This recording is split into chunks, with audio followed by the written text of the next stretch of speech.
Good morning students, Vidya Bharati YouTube channel पर आपका स्वागत है। और बच्चों आज अपन पढ़ेंगे विभव मापी का अनुप्रयोग, अगला अनुप्रयोग। और अगला अनुप्रयोग क्या है? विभव मापी की सहायता से प्राथमिक सेल का आंतरिक प्रतिरोध ज्ञात करना, इंटरनल रेजिस्टेंस फाइंड करना। लेकिन उससे पहले मैं आप लोगों को बता देता हूं बच्चों कि विभव मापी का मानकीकरण किस प्रकार से किया जाता है।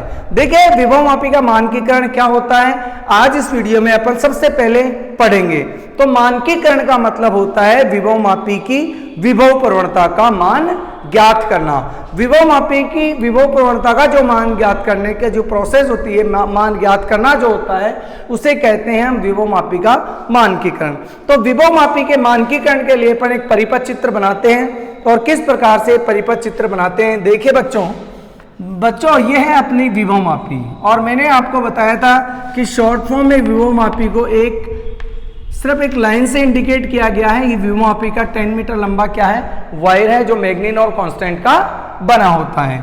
अपन बच्चों क्या कर देते हैं, इसका प्राथमिक परिपथ कंप्लीट करते हैं। और जैसा कि हम लोग जानते हैं कि विभव मापी का जो प्राथमिक परिपथ होता है वो सभी प्रैक्टिकल्स के लिए क्या होता है बच्चों, इक्वल होता है। यहाँ पे मैंने एक कुंजी लगा दी और कुंजी को मैंने एक RH से जोड़ दिया, यानी कि धारा नियंत्रक से जोड़ दिया, और धारा नियंत्रक को बिंदु B से जोड़ दिया।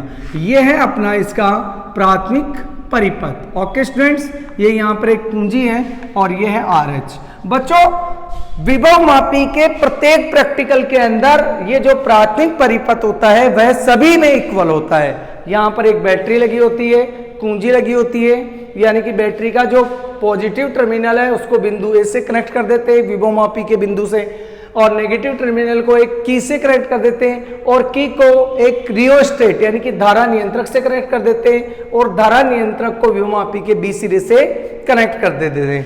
अपन इसका मानकीकरण करेंगे। तो मानकीकरण के लिए अपन एक मानक सेल का उपयोग करते हैं। ओके बच्चों, कौन से सेल का उपयोग करते हैं? मानक सेल का उपयोग कर देते हैं। मानक सेल यहां पर है, मानक सेल। और ये मानक सेल क्या होता है? जिसका विद्युत वाहक बल हमें ज्ञात होता है उसे मानक सेल कहते हैं। For example Daniel cell. Okay बच्चों, इसको मैंने दे दिया ES स्टैंडर्ड सेल। इसके पॉजिटिव टर्मिनल को जोड़ दिया बिंदु A से, और नेगेटिव टर्मिनल को जोड़ दिया गैल्वेनोमीटर से, और गैल्वेनोमीटर को जोड़ दिया अपन ने जो कि J से।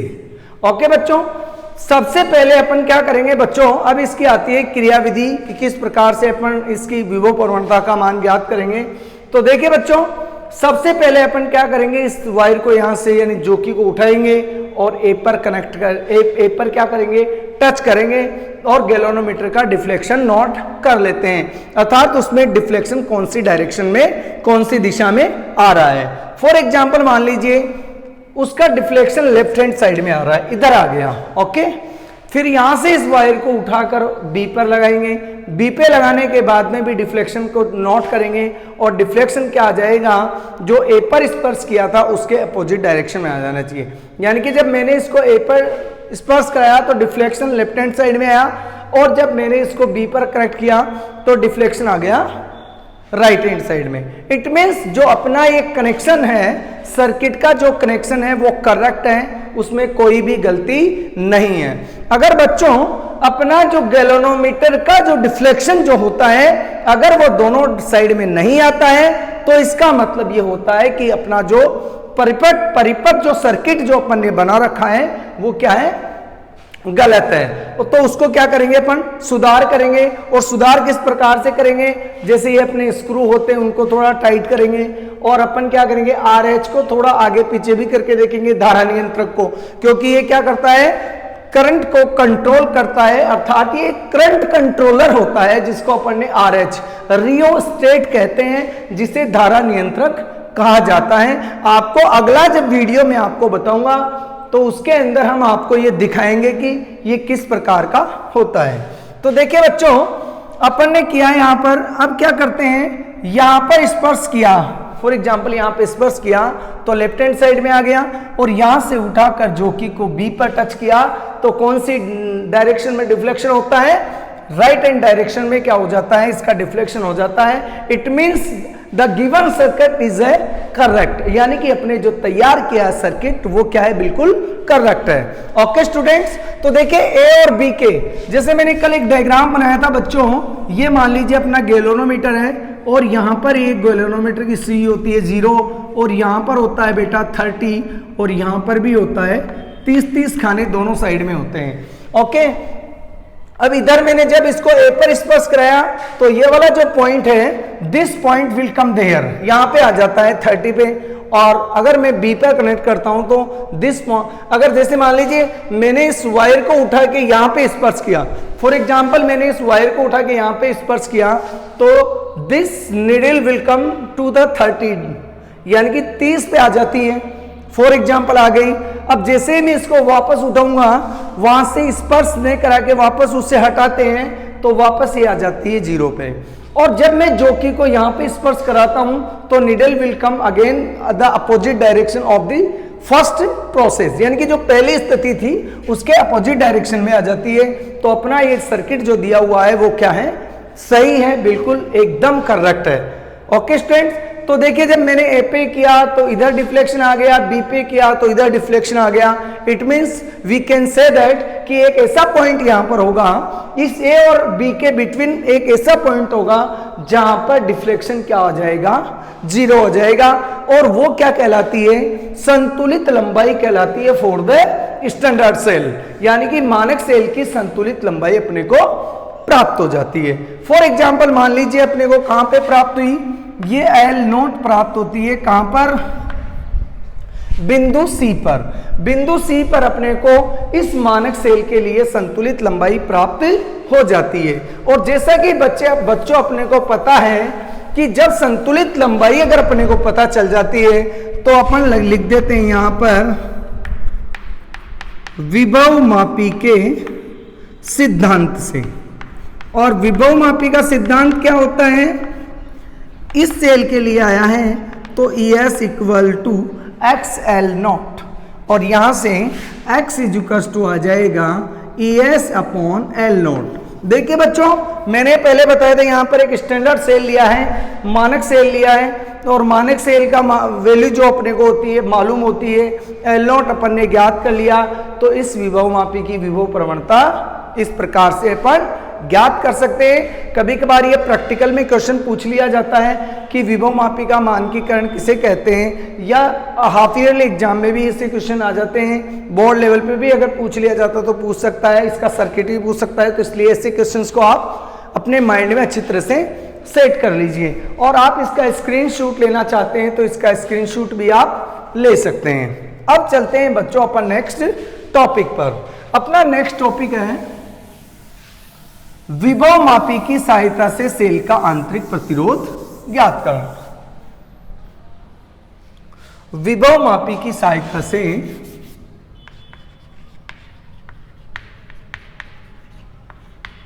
विभव मापी की सहायता से सेल का, प्राथमिक सेल का आंतरिक प्रतिरोध ज्ञात करना, इंटरनल रेजिस्टेंस फाइंड करना, आंतरिक प्रतिरोध ज्ञात करना। यानी कि ये बोर्ड एग्जाम में भी कई बार क्वेश्चन आया हुआ है।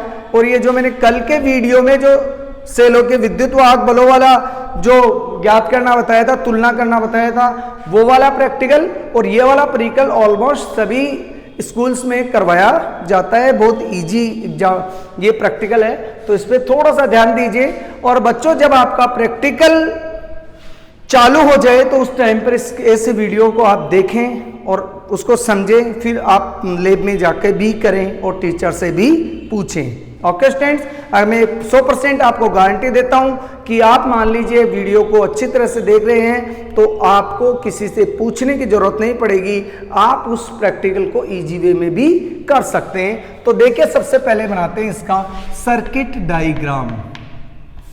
सर्किट डायग्राम, परिपथ चित्र।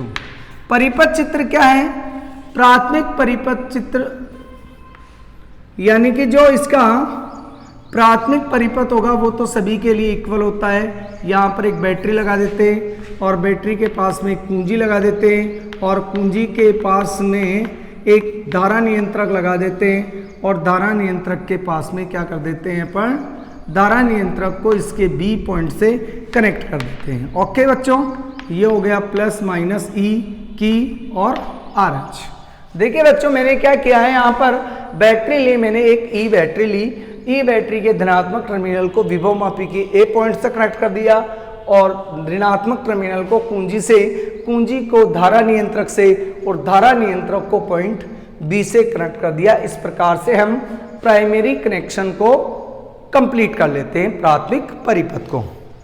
अब आते हैं बच्चों यहाँ पे एक, जिस सेल का आंतरिक प्रतिरोध ज्ञात करना है उसको अपन यहाँ पे लगा देते हैं, उसको गैल्वेनोमीटर से जोड़ देते हैं और गैल्वेनोमीटर को जोकी से जोड़ देते हैं। गैल्वेनोमीटर को किससे जोड़ दिया बच्चों अपन ने, जोकी से। और देखिए बच्चों ये जो सेल है अपना, इसका विद्युत वाहक बल अपने को क्या करना है, ज्ञात करना है। इसको EP नाम दे दिया, इसका विद्युत वाहक बल E है। सॉरी, विद्युत वाहक बल नहीं ज्ञात करना है, इसका आंतरिक प्रतिरोध ज्ञात करना है। यहां पर एक प्रतिरोध बॉक्स लगा देते हैं RB, रेजिस्टेंस बॉक्स। यहां पर एक की लगा देते हैं, कुंजी, और कुंजी से अपन कनेक्ट कर देते हैं इस सेल को। देखिए बच्चों ये है इसका द्वितीय सेल। बच्चों मैंने आपको लेसन नंबर 5 में बताया था सेल का आंतरिक प्रतिरोध, विद्युत वाहक बल और टर्मिनल वोल्टता में संबंध बताया था, और वो संबंध था R = E - V / V × R, और R होता है ज्ञात प्रतिरोध। R क्या होता है बेटा, ज्ञात प्रतिरोध होता है। V होती है टर्मिनल वोल्टता, टर्मिनल वोल्टता जो बंद परिपथ में होती है, और E होता है विद्युत वाहक बल, और विद्युत वाहक बल कहाँ पे होता है, खुले परिपथ में होता है, जब सेल से धारा न ली जाए तब की कंडीशन में होता है। और टर्मिनल वोल्टता होती है जब सेल से धारा ली जाती है तब की जाती है। ओके बच्चों, तो अपन चलते हैं बच्चों किसके ऊपर, क्रियाविधि के ऊपर। आपको बेटा एग्जाम में क्या है, क्रियाविधि नहीं लिखना है आपको, डायरेक्ट यानी कि इसकी प्रोसेस नहीं लिखनी है, डायरेक्ट आपको क्या लिखना है, इसका डायरेक्ट फॉर्मूला लिखना है, यानी कि फाइंड करना है फॉर्मूले को। तो देखिए प्रयोग विधि या क्रियाविधि, क्रियाविधि क्या है, प्रयोग विधि बोलते हैं इसको।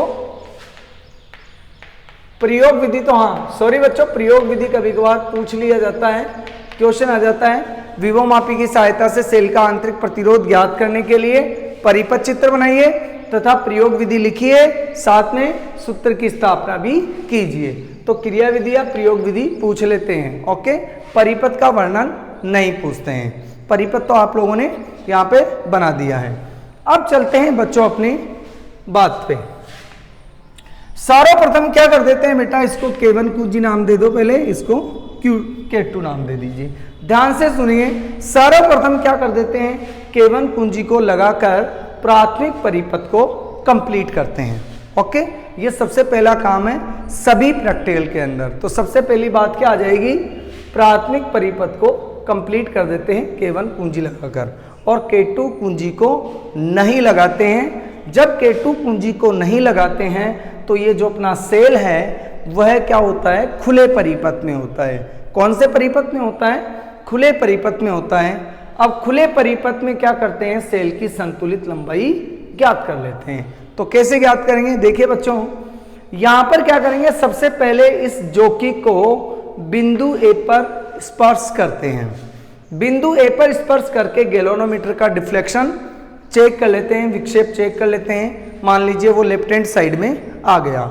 अब यहां से उठाते हैं, हटाते हैं तो गैल्वेनोमीटर का डिफ्लेक्शन वापस 0 पे आ जाता है। अब बिंदु बी पे लगाते हैं तो गैल्वेनोमीटर का डिफ्लेक्शन क्या आ जाता है, राइट हैंड साइड में आ जाता है। यानी कि पहले गैल्वेनोमीटर का डिफ्लेक्शन लेफ्ट हैंड साइड में था, और जब बिंदु बी पे लगाते हैं तो गैल्वेनोमीटर का डिफ्लेक्शन राइट हैंड साइड में आ जाता है। इट मीन्स जो अपन ने सर्किट बनाया है दैट इज करेक्ट, वो क्या है, बिल्कुल सही है। अगर ऐसा नहीं होता है बच्चों तो मैं बार बार आपको हर वीडियो में बताता रहता हूं कि दोनों साइड में अगर डिफ्लेक्शन नहीं आता है तो इट मीन्स जो अपने सर्किट बनाया है वो कहीं पर गलत है, उसकी त्रुटि, उसका एरर अपने को फाइंड करना होता है। जैसे आप प्रैक्टिकल करेंगे वैसे सीख जाएंगे इसका एरर किस प्रकार से दूर किया जाता है। ओके बच्चों, अब देखिए बच्चों अपन ने K1 कुंजी को लगा रखा है, K2 कुंजी को नहीं लगा रखा है। इट मीन्स सेल क्या है, सेल खुले परिपथ में है तो सेल का क्या काम आएगा, सेल का विद्युत वाहक बल यहां पर काम में आएगा, न कि टर्मिनल वोल्ट था। ओके बच्चों, तो देखिए जब दोनों साइड में डिफ्लेक्शन आ जाता है तो अपन क्या कर देते हैं, ए और बी के मध्य एक ऐसा बिंदु प्राप्त करते हैं जहां पर इसकी ऐसी स्थिति प्राप्त हो कि गैल्वेनोमीटर में शून्य विक्षेप आ जाए, और वो माना कि अपने को कहां पर मिल रहा है, वो बिंदु सी पर मिल रहा है। और ये वाली जो यहाँ से लेकर के यहाँ तक की जो दूरी है वो L1 सेंटीमीटर है। देखिए ई ये किसके लिए है, खुले परिपथ में सेल की संतुलित लंबाई, खुले परिपथ में सेल की संतुलित लंबाई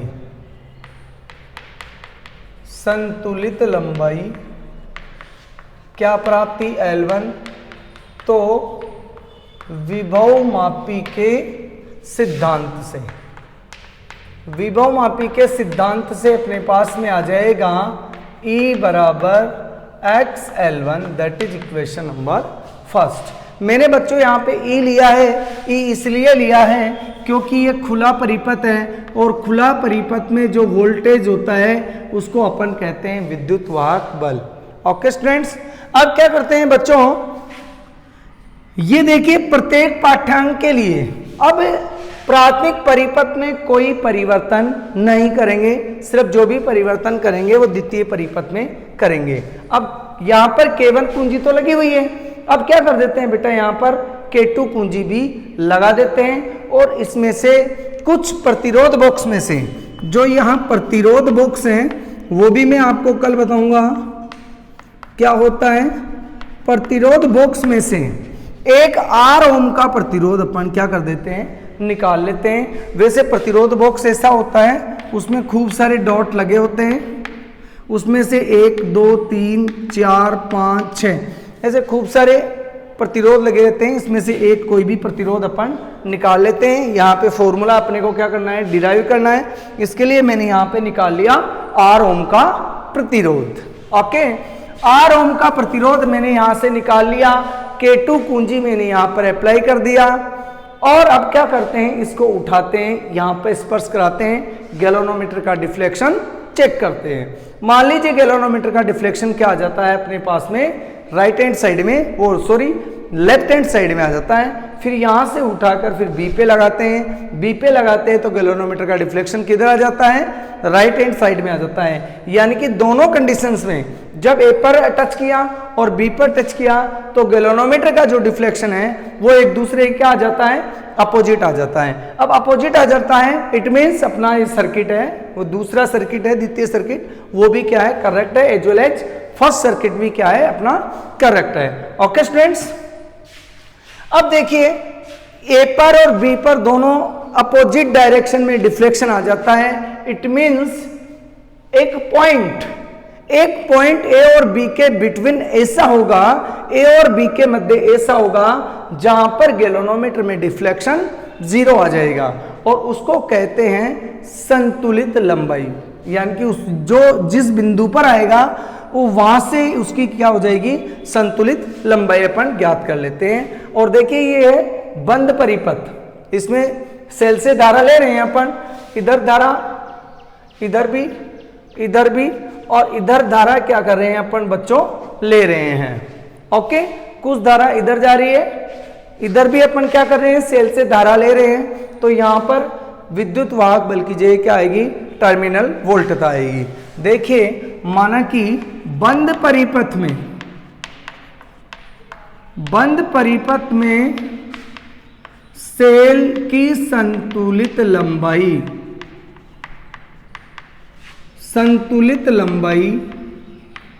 क्या आती है, L2 है तो विभव मापी के सिद्धांत से, विभव मापी के सिद्धांत से। अब देखिए बंद परिपथ है तो यहां पर विद्युत वाहक बल की जगह मैं क्या ले लूंगा, टर्मिनल वोल्ट था, E = XL2, that is equation number 2। और यहां से मैंने क्या निकाल लिया, प्रतिरोध बॉक्स से R ओम का प्रतिरोध निकाल लिया। वी नो दैट सेल का आंतरिक प्रतिरोध, सेल का आंतरिक प्रतिरोध क्या होता है, आंतरिक प्रतिरोध होता है बच्चों अपने पास में R = E - V/V × R, that is equation number 3। अब क्या करेंगे बच्चों, अपन इन दोनों इक्वेशंस को यहाँ पे पुट करते हैं तो E की जगह XL1 XL2 और यहाँ पर XL2 × में आ जाएगा R। R क्या होता है, ज्ञात प्रतिरोध होता है। और यहाँ से यहाँ पे देखते हैं तो R = आ जाता है, X कॉमन आ जाता है यहाँ से और यहाँ बच जाता है L1 - L2 और XL2 × R। X कट जाएगा, R = बच जाएगा L1/L2 × R। देखिए बच्चों L1 क्या है, एक ही बार लेते हैं अपन और दूसरे पाठ्यांक में सिर्फ L2 ही बदलता है, L1 ऐसे के ऐसे ही रहता है। इस प्रकार आप क्या कर सकते हैं, इसका स्क्रीनशॉट भी ले सकते हैं। ओके बच्चों, फिर चलते हैं अपन नेक्स्ट टॉपिक पर। जल्दी से आप इसका स्क्रीनशॉट ले लिए, तब तक के मैं आपके लिए दूसरे टॉपिक की तैयारी करता हूं। जल्दी कीजिए बच्चों। और मैं आशा करता हूं कि आपने इसका स्क्रीनशॉट ले लिया होगा। फिर चलते हैं अपन नेक्स्ट टॉपिक पर। नेक्स्ट टॉपिक बहुत ही आसान टॉपिक है और जितना इजी वो है उसके अलावा इजी हो ही नहीं सकता है, आप अच्छी तरह से समझ जाएंगे। हाँ तो बच्चों अब अपन करेंगे विभव मापी की सहायता से अज्ञात प्रतिरोध ज्ञात करना, अल्प प्रतिरोध ज्ञात करना। विभव मापी की सहायता से अल्प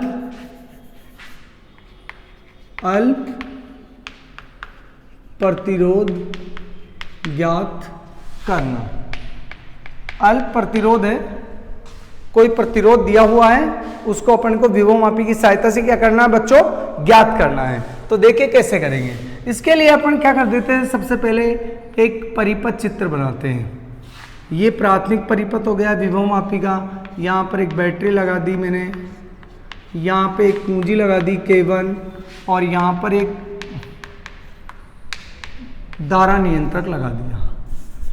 आप इसको अच्छी तरह से देख लीजिए ताकि आपको समझ में आ जाए। ये बिंदु A है, ये बिंदु B है। इधर से क्या आती है बच्चों, करंट आता है और इधर चला जाता है, ये RH है। ओके बच्चों, अब देखिए यहां पर क्या कर देते हैं अपन, एक ज्ञात प्रतिरोध जोड़ देते हैं। अपने को मान ज्ञात करना है अज्ञात प्रतिरोध का और यहाँ पे अपन ने जोड़ दिया एक ज्ञात प्रतिरोध। ये तो ज्ञात प्रतिरोध R है और ये अज्ञात प्रतिरोध है, अज्ञात, और ये क्या है, ज्ञात प्रतिरोध। ओके, और यहाँ से बच्चा अपन ने लिया और यहाँ पर एक क्या लगा दिया अपन ने, थोड़ा सा इसको नीचे कर देते हैं ताकि आपको अच्छे से दिख जाए। यहाँ पे अपन क्या कर लेते हैं बच्चों, एक ज्ञात प्रतिरोध लगा देते हैं और यहाँ पर एक अज्ञात प्रतिरोध लगा देते हैं। यह है R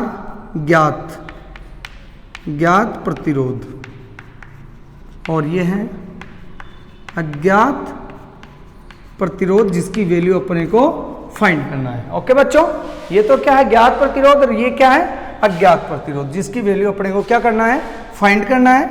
और यहां से एक वायर कनेक्ट करके यहां पे ले आते हैं। ओके, और एक वायर यहां से कनेक्ट करके यहां पे ले आते हैं और यहां पे एक गैल्वेनोमीटर लगा देते हैं और गैल्वेनोमीटर को जो कि से कनेक्ट कर देते हैं। ओके बच्चों, और बच्चों यहां पर क्या कर देते हैं, एक प्रतिरोध वो धारा नियंत्रक और लगा देते हैं, और इस धारा नियंत्रक को एक अन्य,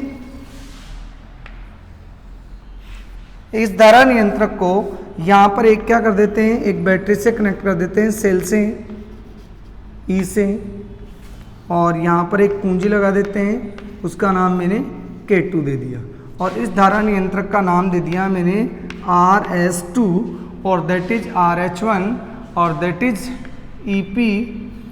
यहाँ से करंट आता है, इधर चला जाता है, यहाँ से भी करंट आता है। ओके बच्चों, इसको बोलेंगे 1, इसको 2 और इसको 3, 1, 2 और 3।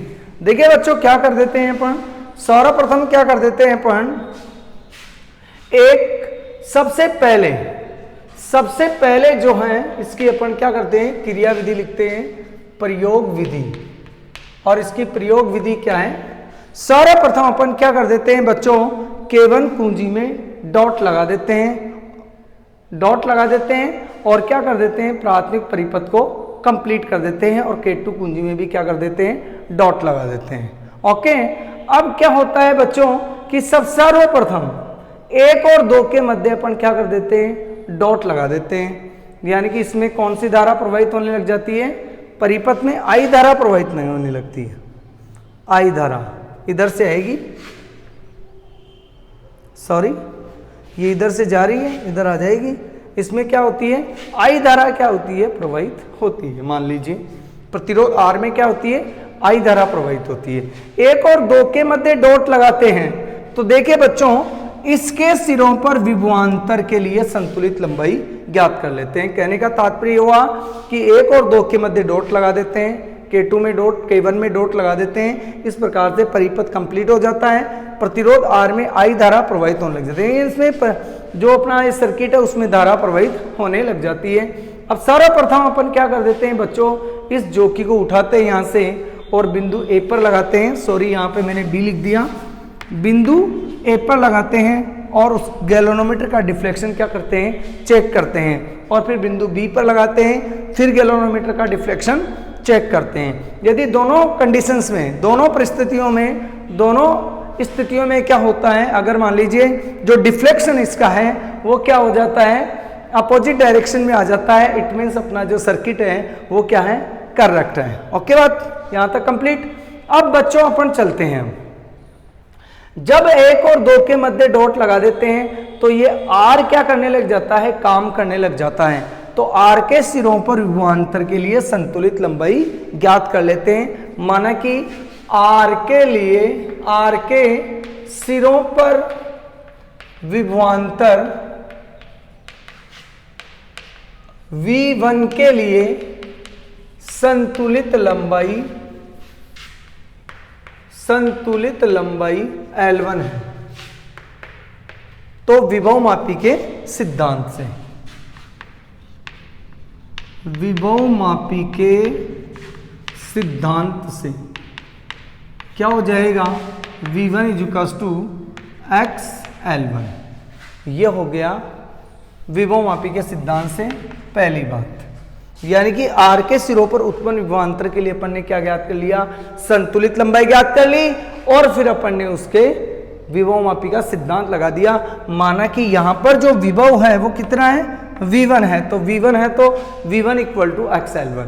देखिए बच्चों R में धारा I प्रवाहित हो रही है, R में धारा I प्रवाहित हो रही है, तो ओम के नियम से, बाई ओम्स लॉ, ओम के नियम से V1 IR, ये हो गया समीकरण नंबर 2। समीकरण 1 व 2 से क्या हो जाएगा, IR x L1, that is equation 3। अब ये R के सिरों के लिए हो गया। अगर मैंने V1 की जगह IR क्यों लिखा है, क्योंकि बच्चों इस R में, इस R प्रतिरोध में कौन सी धारा प्रवाहित हो रही है, I धारा प्रवाहित हो रही है। तो इसका मतलब क्या हो गया, यहां पर विभव कितना होगा, V धारा गुणा प्रतिरोध, तो प्रतिरोध कितना है R, जो कि अपने को दिया हुआ है।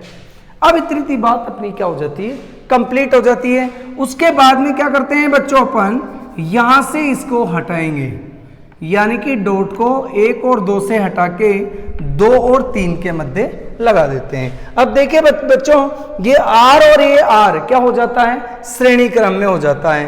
तो देखिए R प्लस R के सिरों पर